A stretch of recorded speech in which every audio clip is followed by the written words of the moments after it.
Abdías, hermanos. Antes de eso, quiero comentarles, ¿quién de ustedes sabe qué es Burkina Faso? Levante la mano, ¿qué es Burkina Faso? Usted sí sabe uno. ¿Quién sabe qué es Babenda? Babenda. ¿Será una cosa, un lugar? ¿Con qué se come? Hace un mes estoy preguntando ¿quién conoce Burkina Faso? Burkina Faso es un animal, no se crean, es un país. Pero así con esa cara se quedan todos viendo, ¿qué es Burkina Faso? ¿Qué es ese lugar? Es un país en el continente de África. Y ahí, hermanos, uno de los platillos típicos es la babenda. La babenda es elaborado con verduras de hoja verde y cereales. Generalmente le ponen arroz, y de las cosas que mayores le echan son algarrobas fermentadas. Entonces, una especie de frijoles o aguacate, cacahuate, a veces pescado seco. Entonces, es un alimento que yo creo que no nos podemos imaginar. Pero más o menos para que se dé una idea, pues es una especie de guisado que tiene frijoles deshidratados, pescado seco y espinacas o tal vez repollo. Entonces, en nuestra mente mexicana más o menos algo así sería. Esta comida, hermanos, pues si se fijan, nosotros la desconocemos y yo a veces pienso que así pueden ser algunos libros de la Biblia. Abdías, hermanos. ¿Dónde queda Abdías? Pues está en el Antiguo Testamento, en los profetas menores, y es un alimento importante que también debiéramos de conocer y consumir, hermanos. Entonces, en este día yo quise titular el mensaje La justicia de Dios manifestada. Eso es lo que vamos a ver principalmente en este pequeño capítulo. Es el capítulo más corto del Antiguo Testamento. La justicia de Dios se puede ver en dos sentidos, hermanos. Él humilló una nación que se llamaba Edom y también exaltó a la nación de Judá.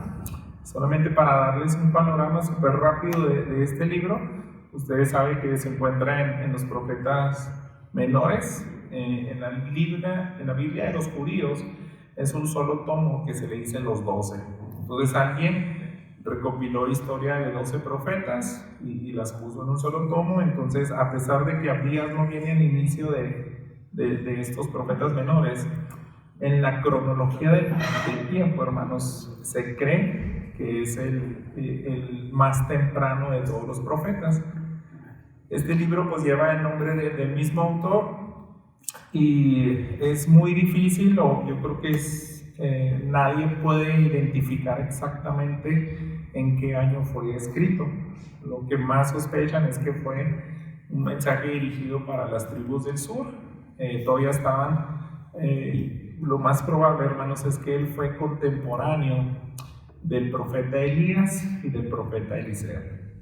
Entonces, para que se ubique un poco, en esa época pues ya el pueblo de Israel se había ido a los ídolos. Recuerda que Elías tuvo que desafiar a la nación de Israel, a los profetas de Baal, para que clamaran y que se manifestara el único Dios verdadero. Recuerden ese incidente cuando cae fuego del cielo. Si usted recuerda cómo era la situación espiritual de Israel, pues era muy triste, ¿verdad? Estaban en decaimiento, no se adoraba a Dios, pero ya estaban sufriendo estragos de los enemigos. O sea, Dios los metía en momentos de disciplina, y ahí en una de esas ocasiones hay naciones paganas que vienen y acechan a Israel, los saquean, y Edom, la nación a la cual se va a referir este libro, Edom es una nación de los descendientes de Esaú. Entonces, por así decirlo, pues hermanos de sangre. Recuerda a Abraham, el patriarca, su hijo Isaac, le dieron las mismas promesas. Isaac, hermanos, tuvo 2 hijos. A veces uno, por no leer la Biblia, piensa que nada más Israel tuvo 12 tribus, pero Esaú, el otro hermano, también tuvo 12 hijos. 12 naciones, 12 príncipes que salieron, y siempre estuvo enemistados. De hecho, desde el vientre de su madre eran mellizos y ese fue el destino de la historia de ellos, siempre se estarían peleando. Cuando Israel es disciplinada por Dios, Edom aprovecha de eso y se une y es cómplice con aquellos que lo están castigando. Entonces es algo tan abominable para Dios, y ahí es donde Dios dice: tengo que pagarle conforme a lo que él hizo. Entonces, más o menos ese es el contexto. Acompáñenme a leer los primeros 2 versículos para iniciar en esta profecía. Y les digo, así como la babeta puede ser un alimento desconocido para muchos, es muy bueno conocer libros que a veces los vemos abandonados. Y vamos a ver qué nos dice la profecía de Abdías, y sobre todo resaltando la justicia de Dios manifestada. Dice así: visión de Abdías, así dice el Señor Dios acerca de Edom. Hemos oído un mensaje del Señor, y un mensajero ha sido enviado a las naciones a decirles: levántense y alcémonos contra Edom en batalla. Yo te haré pequeño entre las naciones, despreciado eres en gran manera. Primero que nada, hermanos, Abdías se levanta como simplemente un vocero de Dios. No es un libro que evoca a lo mejor pensamientos de venganza de un hombre. Si tú eras israelita y viviste en esa época, sabías que le fue mal a la nación de Israel por los castigos que Dios le enviaba por otras naciones. Pero aunque tenemos un dicho, ¿no?, que a veces te llueve sobre mojado, de por sí te fue mal, y los edomitas se aprovecharon de eso y nos terminaron de saquear, se burlaron y hicieron que esa situación empeorara.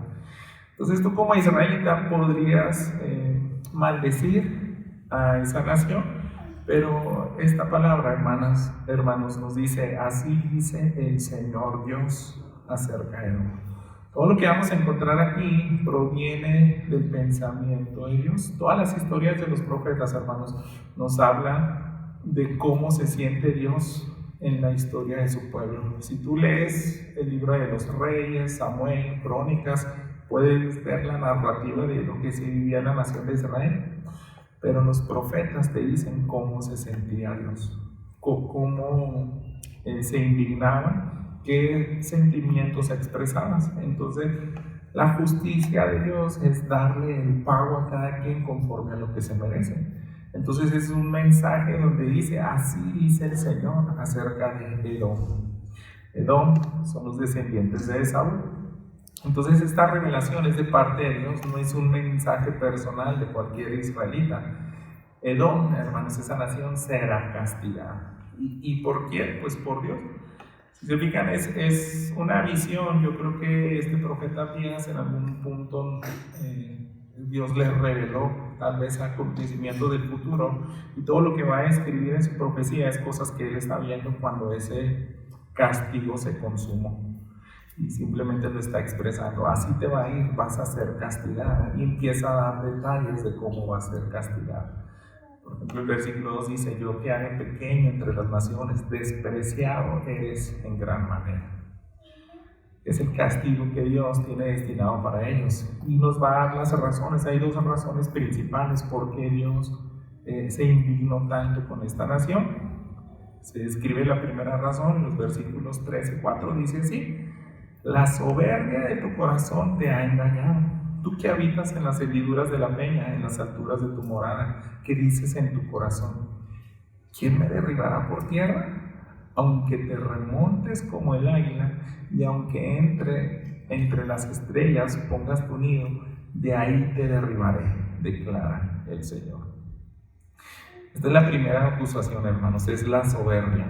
Edom siempre se pensó una nación inalcanzable, hablando geográficamente, y si hace unos años tuvimos un estudio del panorama del Antiguo Testamento, yo conseguí unas fotos donde uno podía ver cómo eran aquellas ciudades. Entonces, literalmente, yo creo que usted ha visto ciudades, algunas civilizaciones que graban sobre la piedra, pero esto lo hacían edificios completos. Tal vez haber escuchado el templo de Petra, es simplemente un cañón rocoso y en algún punto ellos labraron hacia adentro un templo. Pero ellos hacían así con su ciudad, la roca sólida, labraban hacia adentro cuartos, incluso estadios, y era una ciudad, yo creo que impresionante, hermanos. Seguramente si nosotros hubiéramos vivido en el esplendor, ellos se sentirían indestructibles. En una guerra, por ejemplo, pues, si llegan otras naciones con maquinaria y te avientan rocas o lo que sea para derribar tus muros, a esa ciudad no le harían efecto. Incluso estaba entre cañones de roca, era difícil accesar ahí y meter tanta maquinaria para ahí. Entonces en eso consistía la soberbia, ellos se sentían inalcanzables, hermanos. En pocas palabras, como si nadie les haría rendir cuentas de todo lo que ellos hacían. Como era una nación que no era temerosa de Dios, pues cometían muchos pecados, y en este caso a la nación de Israel. Tal vez usted recuerde el incidente cuando ellos salieron de Egipto y tenían que atravesar para entrar a la tierra prometida. Ellos lo despreciaron, no dejaron que atravesara su territorio. Eso hubiera sido que llegaran muy rápido a la tierra prometida. Fueron los primeros años, pero simplemente no les ofrecieron esa ayuda. Por aquí no pasas, arréglatela allá por el desierto. Entonces, ese tipo de pecados, hermanos, fue continuo. Ahorita al final del culto vamos a ver, yo creo que un concentrado de todos los incidentes malos que le hicieron a la nación de Israel. Pero por esa situación de su ciudad, se sentían inalcanzables. Y por eso el profeta Abdías utiliza ese lenguaje. Por ejemplo, en el versículo 4 dice: aunque te remontes como el águila, y aunque entre las estrellas pongas tu nido, de ahí te derribaré. Y eso nos enseña, hermanos, que la justicia de Dios, que es lo que más estamos resaltando, no se puede pasar por alto, no se puede evadir. La nación más orgullosa, incluso si sea la potencia mundial, la que pudiera tener mejores recursos, hablando en esta esfera física o material, no puede excluirse o escaparse de la justicia de Dios. Entonces, el hombre, hermanos, es simplemente un reflejo de la humanidad. Todos tendemos a hacer eso mismo, hermanos. Compartimos la misma soberbia que la nación de Edom cuando no conocemos a Dios. Pensamos que podemos hacer cualquier tipo de fechorías, pecados y salirnos con la nuestra, ¿verdad? Pero la justicia de Dios dice no. Aunque te vayas al lugar más inaccesible, desde ahí voy a ir y voy a lidiar contigo y te voy a hacer rendir cuentas. La Escritura, hermanos, nos deja estos libros como Abdías para que reflexionemos en ese atributo de Dios, la justicia de Dios. Podemos ir a otro pasaje en la Escritura y nos va a resaltar del amor de Dios, su misericordia, su gracia. Pero Abdías nos está diciendo: ¿saben qué? También tienes que conocer esto de parte de Dios. ¿Qué más, hermanos? Fíjense cómo describe la justicia de Dios cuando es ejecutada, en ese sentido de que le ha merecido al que pecó contra Dios. Vienen más detalles en los versículos 5 al 7. Dice: si vinieran a ti ladrones o salteadores de noche, ¿cómo quedarías arruinado? ¿No robarían solo hasta que les bastara? Si vinieran a ti vendimiadores, ¿no dejarían algunos rebuscos? ¿Cómo será escudriñada Esaú y rebuscados sus tesoros escondidos? Hasta la frontera te echarán todos tus aliados, te engañarán, te dominarán los que están en paz contigo. Los que comen tu pan tendrán emboscada contra ti, no hay entendimiento en él. Este castigo, hermanos, lo está describiendo Abdías como que es algo en el extremo de la ira de Dios. Utiliza figuras como en la lógica humana, por ejemplo, habla de ladrones o vendimiadores.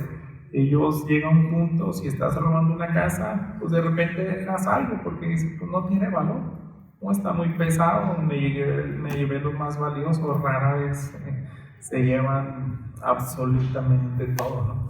Es como si robaran tu casa y tú llegas, no están los muebles, pero ni siquiera los cuadros, los de tus fotografías, hasta ellos se los robaron. Es más, se robaron hasta el cableado de tu casa.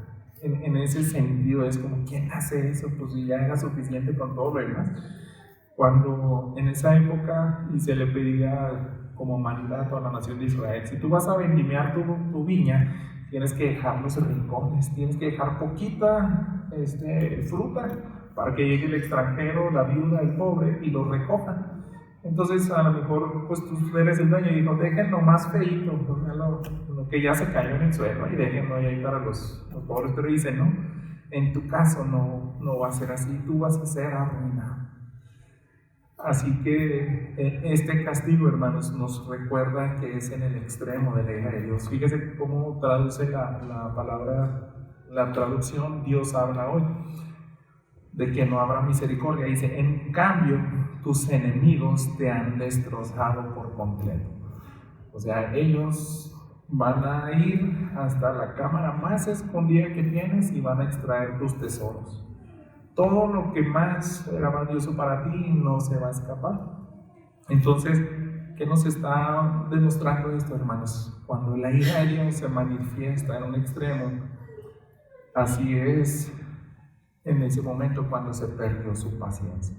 Es una ira que no nos gustaría ver. Todos los libros proféticos, los profetas menores, es el tema que los une a todos. Es el día de la ira de Dios, el día del Señor, así se le escribe.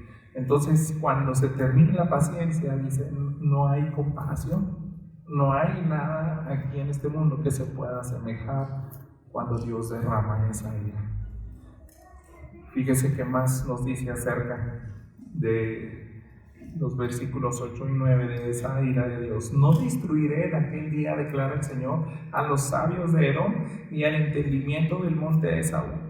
Entonces tus valientes serán atemorizados, oh Temán, de modo que todo hombre será cortado del monte de Esaú con muerte violenta. Les había dicho que la primera acusación era la soberbia de Edom, y aquí nos da más los detalles de en qué consistía esa soberbia.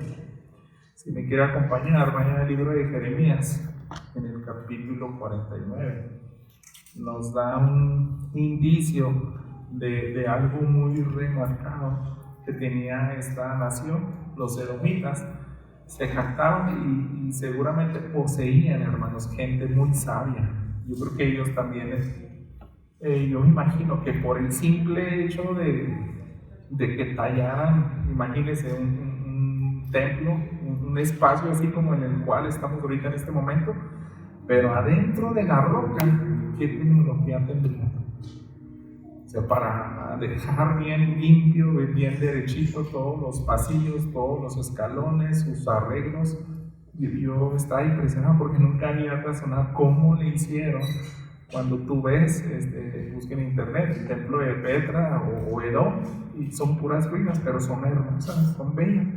Entonces seguramente ellos tenían tanto tecnología y mucho conocimiento. En Jeremías 49:7 dice lo siguiente, para que se dé una idea de cómo era conocido. Acerca de Edom, así dice el Señor de los ejércitos: no hay ya sabiduría en Temán, se ha perdido el consejo de los prudentes, se ha corrompido su sabiduría. Jeremías habló acerca de eso, que también en los castigos que Dios profetizaba a esa nación se iba a perder también su conocimiento. Esa soberbia que decían nosotros es una tendencia que tenemos la humanidad. Si crece su conocimiento y tecnología, es como para decir no necesitamos a Dios, somos más inteligentes que Él. Y esa tendencia también tenemos la humanidad, hermanos. Pero ¿qué dice la palabra de Dios? Dios va a hacer añicos pedazos sus fortalezas inalcanzables, su sabiduría también. Entonces, esa fue la primera razón por la cual Dios abominó a esta nación. Pero déjenme mostrarles la segunda razón. Ahí en Abdías, vaya al versículo 10, dice lo siguiente: por la violencia contra tu hermano Jacob te cubrirá la vergüenza y serás cortado para siempre. El día que te pusiste a un lado el día en que extraños se llevaban su riqueza y extranjeros entraban por su puerta y sobre Jerusalén echaban suertes. Tú también eras como uno de ellos. Entonces, fijan, ellos estaban en la ruina y él, en vez de a lo mejor dificultarles un poco el paso, simplemente se hizo a un lado y disfrutó de lo que le estaban haciendo, ¿verdad? La nación de Israel, hermanos, era el pueblo escogido de Dios. Entonces él siempre dijo: el que te maldiga, yo maldeciré; el que te bendiga, yo bendeciré. Entonces, si Edom se comportó de esa manera, Esaú con sus hermanos, pues merecía un castigo, ¿verdad? Eso nos habla, hermanos, de hasta la simple naturaleza humana, lo natural. Piensen lo siguiente: es que nosotros no podemos despreciar en ese extremo a un familiar. Obviamente, hermanos, hay historias donde familias se pelean, no se quieren saber nada del otro apellido, pero piensen lo siguiente: hay ocasiones, por ejemplo, mi padre me sorprende a mí que luego me menciona muchos apellidos y se encuentra gente, bueno, ya no sale en la casa, pero cuando yo andaba con él en el centro se encontraban muchas familias. Tú eres Loero, eres mi primo; tú eres Durán, tú también eres mi primo. Y se podían hablar de sus tíos, parientes lejanos. Y a veces simplemente el hecho de saber que te topas un familiar te da gusto y como que tendemos a ayudarlo. Y esa es la naturaleza, o sea, lo que se esperaría de algún pariente y más de un hermano. Entonces Dios está acusándoles, y es tan abominable porque es un acto antinatural. Era tu hermano. Y cuando ellos fueron castigados, independientemente de que ellos encendieron mi ira, tú no tenías que actuar de esa manera. Era tu hermano. Yo creo que cualquiera de nuestros padres nos disgustaría eso, ¿verdad? Que estamos castigando a uno de nuestros hijos y llega el otro y se burla y que te da el cinturón más, que duele más. Toma, papá, para que le pegues más fuerte. Pues no es algo muy agradable, no es natural, hermanos. Entonces, en el caso de Dios, también está mostrándonos que es algo que aborrece, abomina, y dice: ahí tengo que ejercer mi justicia. Ellos actuaron sin misericordia ni compasión, y eso que eran sus hermanos. Esto nos enseña lo desagradable, ¿verdad?, que fue ese acto. Y esto es, en resumen, lo que tenían que haber evitado, hermanos. Fíjese lo que dice el profeta de los versículos 12 al 14. Esto es lo que no quería Dios que tú hicieras. No te alegres en el día de tu hermano, en el día de su exterminio. No te alegres de los hijos de Judá en el día de su destrucción. Sí, no te jactes en el día de su angustia. No entres por la puerta de mi pueblo en el día de su ruina. Sí, no te alegres tú de su desgracia en el día de su ruina. No te apoderes de sus riquezas en el día de su ruina. No aceches en la encrucijada para exterminar a sus fugitivos. Y no entregues a sus sobrevivientes en el día de su angustia. Esto nos está revelando, ¿verdad?, cómo es el corazón de Dios. A mi hijo no voy a tolerar que lo trates así. Y a veces, hermanos, por no tener predicaciones como este libro de Abdías, el mismo cristiano, podemos caer exactamente en la misma situación de Edom. Yo, hermanos, tristemente he escuchado a creyentes o personas que se hacen llamar cristianos y hacen comentarios muy desagradables de la nación de Israel. La nación de Israel, hermanos, comete errores, pero sabemos que también está en guerra con otros países. A lo mejor a veces exageran o se sale de sus manos una justicia y matan inocentes, pero hay comentarios tan desagradables de la nación de Israel, incluso de hijos de Dios, que yo digo: híjole, hay que tener cuidado con eso. Simplemente, ¿por qué, hermanos? Porque nosotros estamos en la misma condición de cualquier otra nación. La nación de Israel, lo queramos o no, es una nación escogida por Dios. A ellos mismos, en el libro de Romanos nos dice que empezará la disciplina primeramente con los judíos cuando tenga que lidiar con el pecado de las demás naciones. Y eso mismo, hermanos, nos recuerda este profeta Abdías. Dios ha metido en periodos de disciplina a Israel, pero no es una excusa, hermanos, para, por así decirlo, compartir su ira. O sea, si Dios le está yendo mal a la nación de Israel, nosotros no tenemos por qué tratar de también regocijarnos en eso, o decir se lo merecían y ojalá que les vaya peor. Ahí estaríamos compartiendo la ira de Dios, y eso nada más le pertenece. Y la venganza es de Dios, es lo único que nos enseña la Escritura. El destino de Edom es un adelanto, hermanos, de lo mismo que le va a ocurrir a todas las demás naciones. Si Edom, el hermano, el pariente más cercano de Israel, se burló de Dios y no fue compasivo en los días difíciles de ellos, y Dios lidió fuertemente con esta nación, lo mismo le espera a las demás naciones. Fíjese el versículo 15: porque se acerca el día del Señor sobre todas las naciones. Como tú has hecho, te será hecho, tus acciones recaerán sobre tu cabeza. Como ustedes bebieron en mi santo monte, así beberán continuamente todas las naciones. Beberán y tragarán, y serán como si no hubieran sido.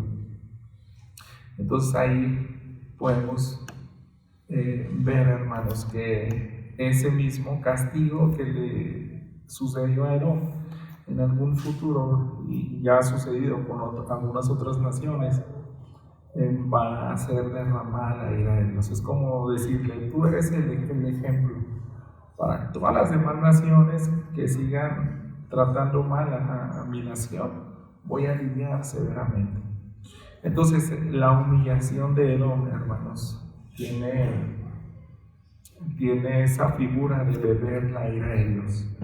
Aquí el profeta está diciendo: lo que mi pueblo Israel bebió en esa disciplina. Por ejemplo, vea el versículo 16: como ustedes bebieron en mi santo monte, así beberán continuamente todas las naciones.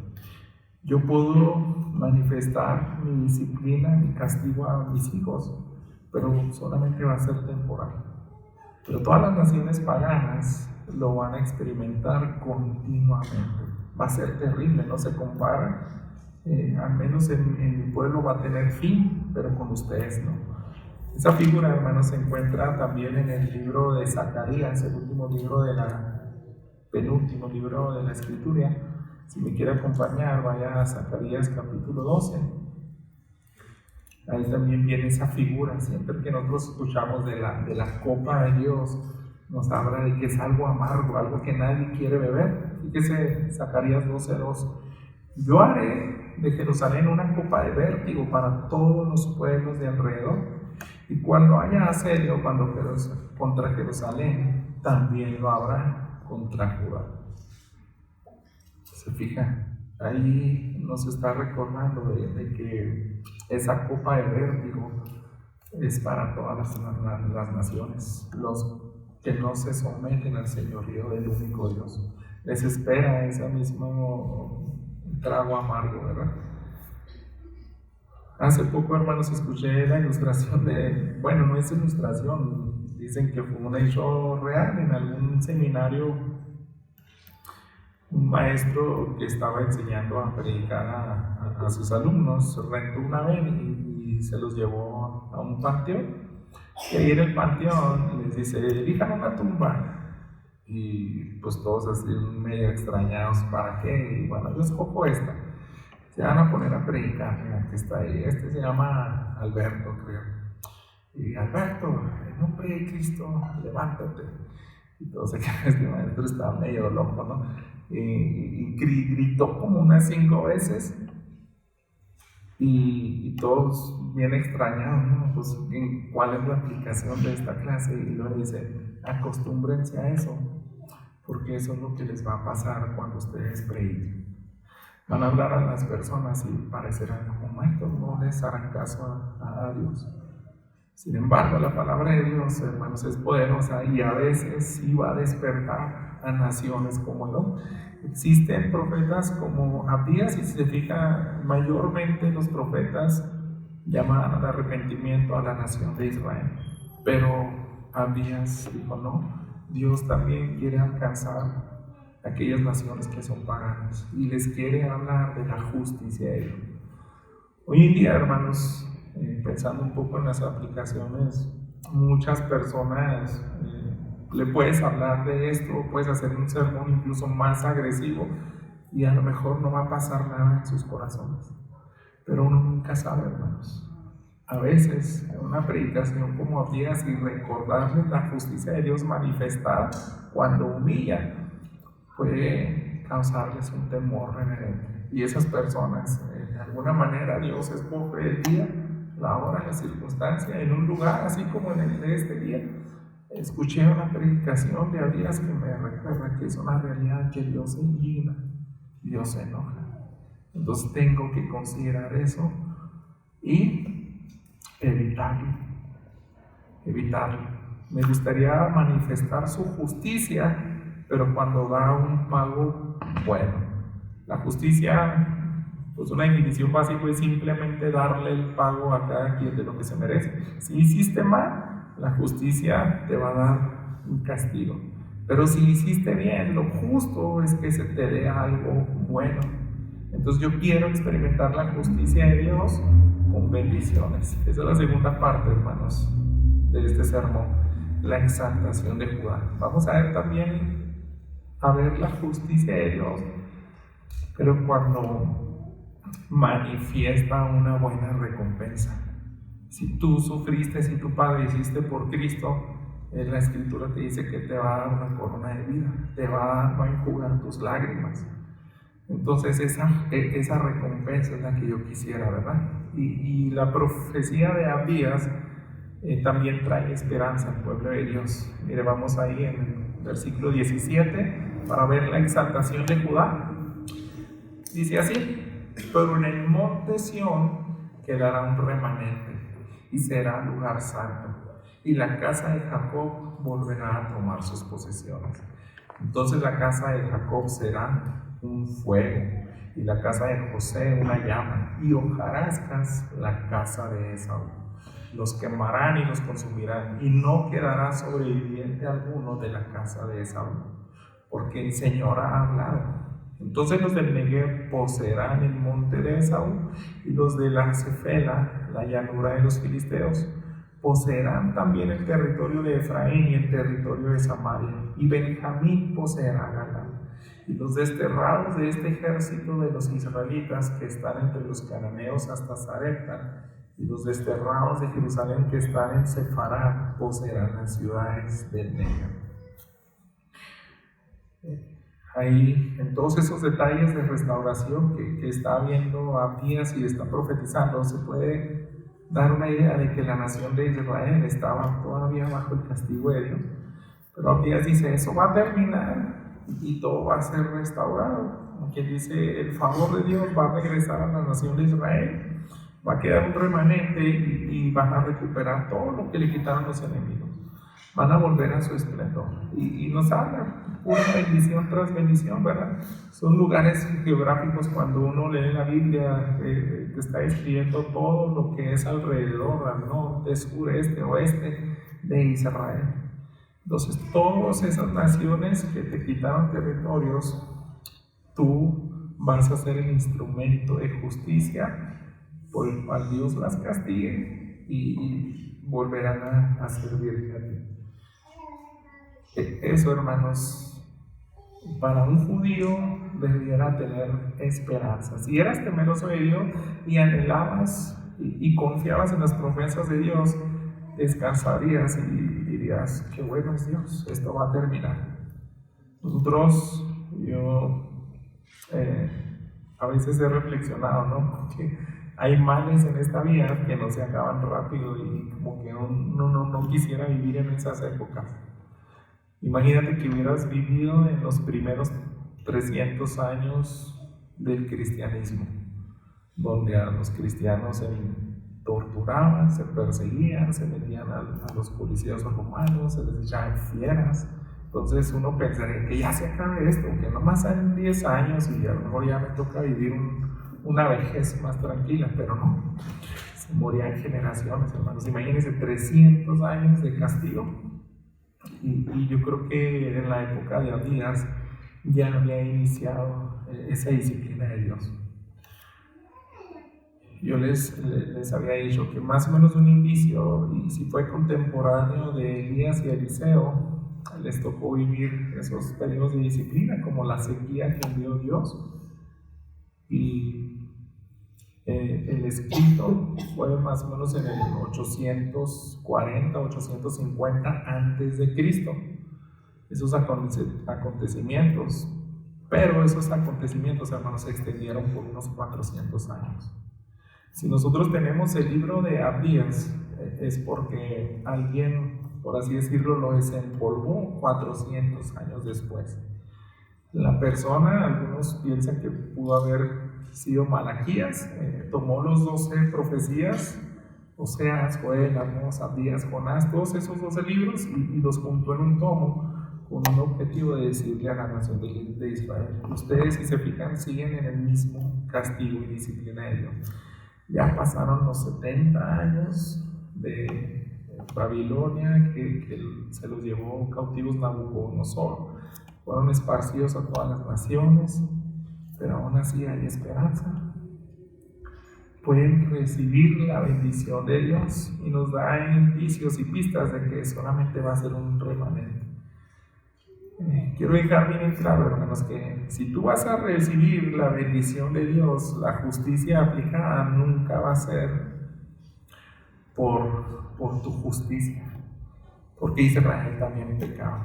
O sea, Dios lo disciplinó y empeoró la situación con Edom y las demás naciones, pero Israel también pecaba, hermanos. ¿Quiénes son los que van a recibir esa justicia en ese aspecto de la bendición? Son aquellos, hermanos, ponga atención, los que creían en sus promesas. Tenemos que ir hasta el inicio de la historia. Vaya hasta Génesis para que vean que esto es todo lo que enseña la Escritura. Y no hay otro camino, si no, olvídese. Si usted piensa que pues me voy a portar bien, no voy a pecar como Israel para que Dios me bendiga. Y ese es un camino tan difícil, hermano, tan pesado. Y la Escritura simplemente te dice: ni el mismo pueblo de Dios, con manifestaciones visibles de la gloria de Dios, podían permanecer ahí a su lado y serles fieles, amarles y vivir únicamente para Él. Ellos mismos se desviaron. Y todo como empieza, hermanos, con un acto de fe. Estamos en la historia de Abraham. Vaya a Génesis 22, los versículos del 16 al 18. Aquí es donde empieza todo, fíjese. Le dijo, este es en el incidente cuando Dios probó a Abraham para que sacrificara a su hijo Isaac. Ya sabemos que estaba a punto de acuchillarlo, se aparece un ángel, y este ángel le dice en el versículo 16: por mí mismo he jurado, declara el Señor, que por cuanto has hecho esto y no me has rehusado tu hijo, tu único, de cierto te bendeciré grandemente y multiplicaré en gran manera tu descendencia como las estrellas del cielo y como la arena en la orilla del mar, y tu descendencia poseerá la puerta de sus enemigos. En tu simiente serán bendecidas todas las naciones de la tierra, porque tú has obedecido mi voz. Estos fueron siglos atrás, hermanos, pero a un hombre del cual sale la nación de Israel, Dios le dijo: te prometo que voy a bendecir a todas las naciones a partir de ese acto de fe que tuviste, de esa obediencia. Y todas las demás naciones se te van a someter a ti, tú poseerás la puerta de tus enemigos. Entonces, si tú eres un israelita que ya atravesó siglos de disciplina de Dios y parece que no se acaban los castigos, Edom lo empeora, Y de pronto aparece un profeta como Abías y te dice: hey, si puedes experimentar la justicia de Dios dando un pago positivo y bueno y agradable, pero no va a ser conforme a lo que tú hagas, sino simplemente en creer en mis promesas, en mi palabra, en mi persona. Si se fijan, Dios quiso bendecir a Abraham. En el versículo 16 le dice: por mí mismo he jurado, declara el Señor, mi nombre está en juego. Y si tú crees eso, de que tu antepasado Abraham se le dio esa promesa, tú vas a entrar en el remanente que Abías dice: no todos van a morir, no todos van a perecer. Algunos de ustedes, los que sí le creen a Dios, van a sobrevivir, y esos son los que van a poseer a sus enemigos. A veces estas profecías, hermanos, apuntan su consumación en el milenio, donde Israel literalmente va a gobernar con vara de hierro a las naciones, y eso es lo que cualquier israelita se tiene que aferrar, cualquier hijo de Dios. Déjenme insistir en ese acto de fe, hermanos, en las promesas de Dios. Ahora vayan a Jeremías 31. Es lo mismo que nos habla también similar acerca de, por ejemplo, el nuevo pacto. Ese pacto que también se escribe en Ezequiel, que se encuentra en Jeremías, pero es el capítulo 31. Vayan a los versículos 27 en adelante. La justicia de Israel, recuerden, no va a ser por sus méritos y recibiera bendición. Vamos a leer bastantitos versículos, empezando del 27. Dice: vienen días, declara el Señor, en que sembraré la casa de Israel y la casa de Judá de simiente de hombre y de simiente de animal. Y como velé sobre ellos para arrancar y para derribar, para derrocar, para destruir y para traer calamidad, así velaré sobre ellos para edificar y plantar, declara el Señor. En aquellos días no dirán más: los padres comieron uvas agrias y los dientes de los hijos tienen la dentera, sino que cada cual por su propia iniquidad morirá. Todo hombre que coma uvas agrias, sus dientes tendrán la dentera. Vienen días, declara el Señor, en que haré con la casa de Israel y con la casa de Judá un nuevo pacto, no como el pacto que hice con sus padres el día que los tomé de la mano para sacarlos de la tierra de Egipto, mi pacto que ellos rompieron, aunque fui un esposo para ellos, declara el Señor. Porque este es el pacto que haré con la casa de Israel después de aquellos días, declara el Señor. Pondré mi ley dentro de ellos y sobre sus corazones la escribiré. Entonces yo seré su Dios y ellos serán mi pueblo. No tendrán que enseñar más cada uno a su prójimo y cada cual a su hermano, diciéndoles: conoce al Señor, porque todos me conocerán, desde el más pequeño de ellos hasta el más grande. Declara el Señor: pues perdonaré su maldad y no recordaré más su pecado. Este pasaje nos recuerda de que la nación de Israel iba a pecar, iba a enfrentar sus consecuencias. Por eso existía ese dicho, ¿no? De los padres comieron uvas agrias y les afectó a sus hijos en la dentera. Las consecuencias de ellos, o sea, fueron hasta sus descendientes. Pero Jeremías dice: no, eso va a acabar. Todo lo que Israel pecaba y se corrompía, pero es porque yo me voy a encargar de cambiar todo eso. Les voy a dar un corazón que me ama. Entonces, si tú eres un israelita, te puedes aferrar a eso, o no. Si eres temeroso de ellos, vas a reclamar esa promesa y decirle: Dios, tú dices que no te vas a olvidar por completo de Israel, y dice que no puedes darme un corazón que te ame. Yo quiero entrar en ese remanente fiel. Y el que vive por fe, hermanos, es el que iba a experimentar esas bendiciones. Esas bendiciones de que incluso ellos mismos serían el instrumento de justicia. Una cita más en Isaías 11 nos recuerda ese castigo que le va a dar a las naciones, como se escribe en Abías. También hay algo muy similar en Isaías 11:11. Dice: Entonces acontecerá en aquel día que el Señor ha de recobrar de nuevo con su mano por segunda vez al remanente de su pueblo, que haya quedado de Asiria, de Egipto, de Patros, de Cus, de Elam, de Sinar, de Hamat, de las islas del mar. Alzará un remanente en un estandarte ante las naciones, reunirá a los desterrados de Israel y juntará a los dispersos de Judá de los 4 confines de la tierra. Entonces se disipará la envidia de Efraín y los que hostigan a Judá serán exterminados. Y se fija que va a empezar a mencionar todas las naciones. Dice: Efraín no envidiará a Judá, ni Judá hostigará a Efraín. Ellos se lanzarán sobre el costado de los filisteos al occidente. Juntos despojarán a los hijos del oriente. Edom, que está hablando de Isaías, y Moab estarán bajo su dominio, y los amonitas les estarán sujetos. Entonces es una promesa múltiple, hermanos. Varios profetas le recordaban eso a Israel. Dios va a lidiar con los enemigos y ustedes van a triunfar.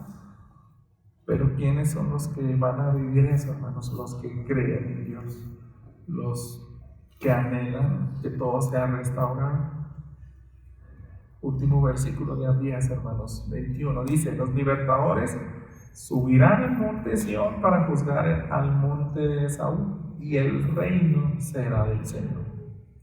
Entonces los beneficios de la justicia, hermanos, se van a adquirir simplemente por un acto de fe, no porque eres alguien perfecto.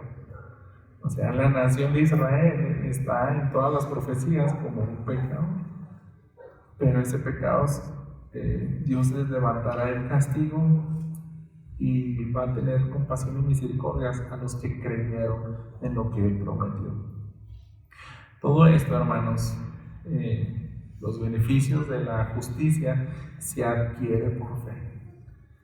Es igual, hermanos, como aquel hombre de Lucas 23 que estaba en la cruz con Jesús. Él era malo, los dos que estaban al lado, ¿verdad? Pero uno creyó y le dice: acuérdate de mí cuando vengas en tu reino. Este hombre reconoció, pues si quieren, para escuchar de sus mismas palabras, ¿le parece si me acompaña Lucas 23? Son los versículos 41.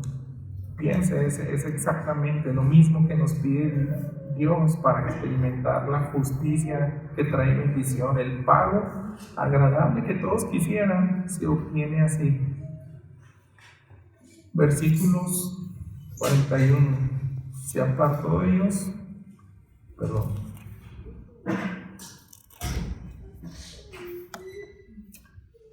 nosotros, a la verdad, justamente porque recibimos lo que merecemos por nuestros hechos, pero nada malo ha hecho.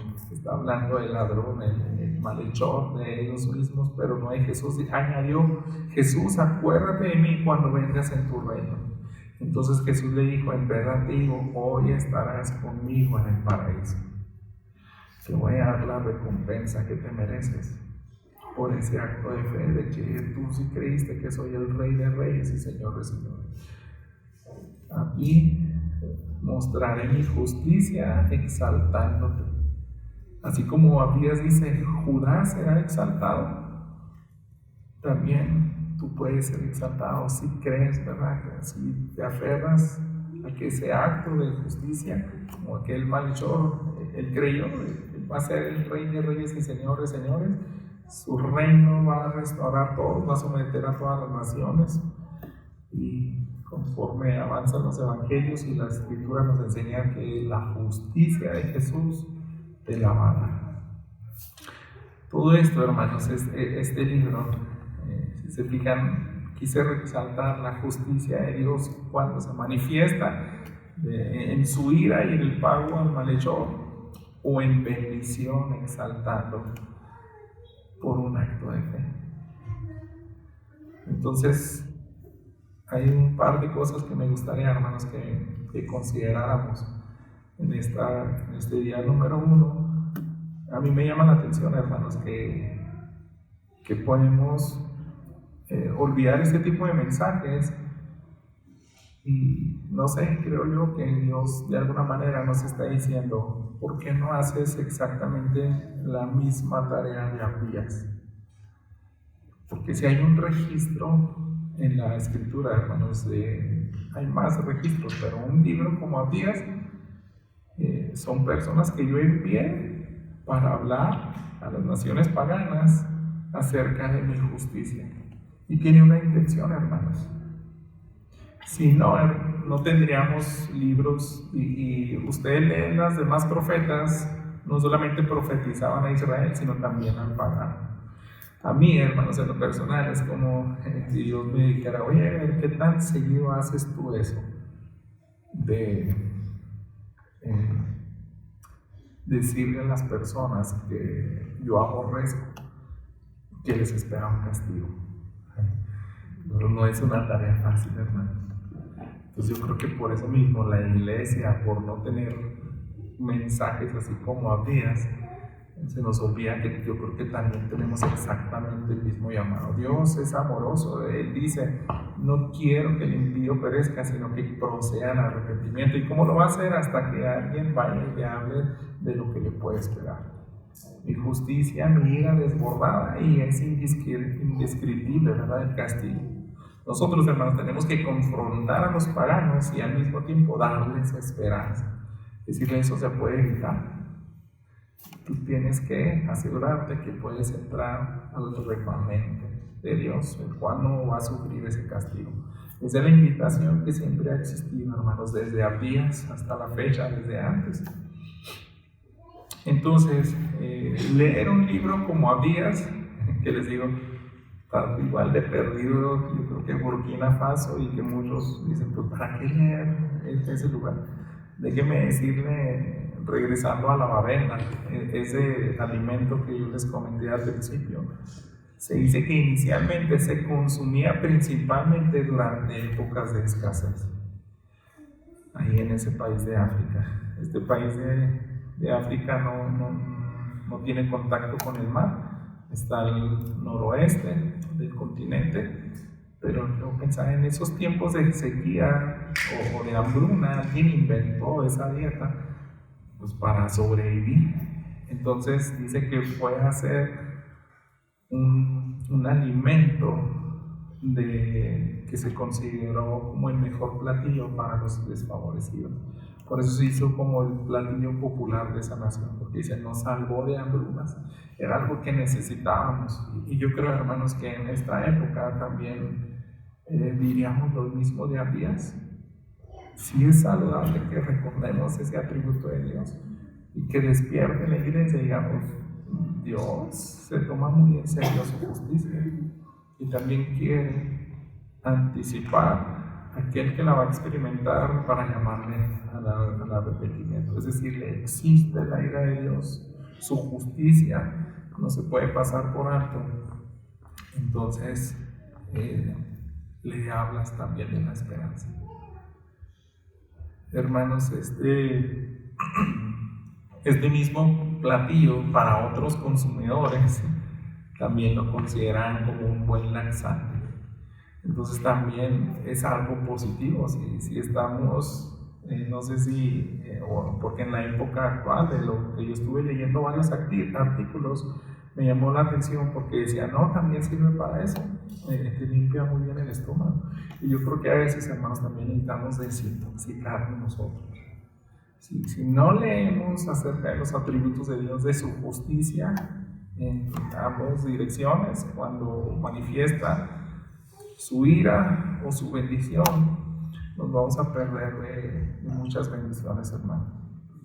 ¿Dirías lo mismo? Abdías es un buen platillo que me va a ayudar a mejorar mi condición espiritual. ¿Por qué, hermanos? Porque esos hechos, ese escrito de Abdías fue bendición en su época. Vivió en los tiempos de Elías y de Eliseo. Tuvo que traer esperanza a aquellos creyentes, a aquellos israelitas. Pero 400 años después, cuando alguien vuelve a mostrarles en el libro de los 12 y vuelve a a sacar esos profetas menores a Israel después de que ya pasaron 400 años de rebeldía, de castigo, y decirles, no se olviden de la justicia de Dios. Ustedes siguen sin ser una nación restaurada, todavía viven consecuencias de sus pecados, pero se tienen que humillar, tienen que tener temor de Dios y confiar en sus promesas. Y confiar en que si van a ser justos delante de Dios y van a evitar su castigo, es solamente por creer que Jesús les puede dar su justicia, que es perfecta. Y por eso este mensaje, hermanos, trasciende hasta nuestra época. No debiéramos de dejar así cualquier libros que a veces dicen, ¿es para qué? Que nos dice Timoteo, ahora toda escritura es inspirada por Dios, útil para enseñar y redarguir. Y ya sea que a lo mejor un mensaje como este, a algunos les sería bueno, ¿verdad? Que en algún punto causara una aflicción y hasta un terror por decir, yo estoy mal, yo soy como Edom, soy tan orgulloso, me quiero escapar de Dios, pero desde ahí Él es capaz de hacerme rendir cuentas. Entonces estás a tiempo de arrepentirte y pedirle misericordia. Pero también, hermanos, aunque a lo mejor ese efecto no sea el de en este día, se puede quedar en tu entendimiento. Y la palabra de Dios, a lo mejor años después, puedes recordar, Dios fue bueno y me concedió un mensaje como el de Abdías, en el cual no sé por qué circunstancia o por qué, pero Dios así es como ahora, hermanos, hasta que nos expusimos a su palabra, en algún futuro va a traer algo bueno. Entonces oremos para pedirle eso a Dios, ¿qué le parece? Padre nuestro, gracias por tu palabra, porque tú nos recuerdas que se debe tomar en serio tu justicia.